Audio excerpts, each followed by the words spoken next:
Whether or not to add hobbies and interests to your resume has been hotly debated over the years.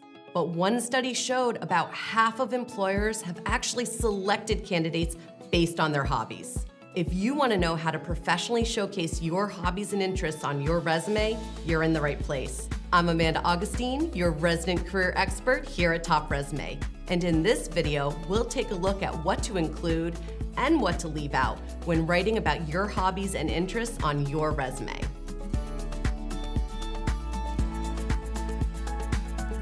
One of the main reasons an employer might scan your resume for hobbies and interests is to determine whether or not you'll fit in with the company culture.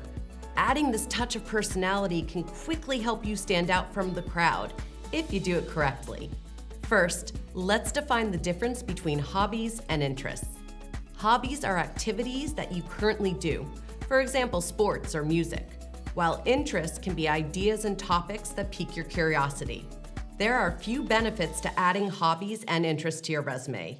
These details can round out your resume and show who you are outside of work, or they can showcase related soft and hard skills. Hobbies and interests are also a great conversation starter in an interview. Sports, outdoor activities, music, volunteering, crafting, and creative pursuits are all good options for hobbies and interests as long as you can directly relate them to the company or the skills needed for the job. When choosing which hobbies and interests to include, think about the company culture, the operations, and the skills needed for the job. For example, your love of trail running is great to mention for an athletic brand, but your interest in art history is much more relevant for a job as a tour guide. So what should hobbies and interests look like on your resume? First, create a separate section titled Hobbies and Interests, which will generally be the last section on your resume. Add 3 or 4 hobbies here, but remember, this is an add-on. If you're pressed for space, prioritize relevant information about your qualifications and experience.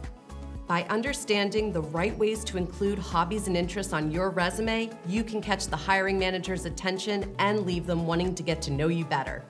If you're not sure where to start, check out the link below where you can submit your resume for a free review and get clear feedback on ways to improve. I'm Amanda Augustine for Top Resume. Make sure to like this video and subscribe to our YouTube channel to stay up to date with our latest resume tips and career advice. See you there.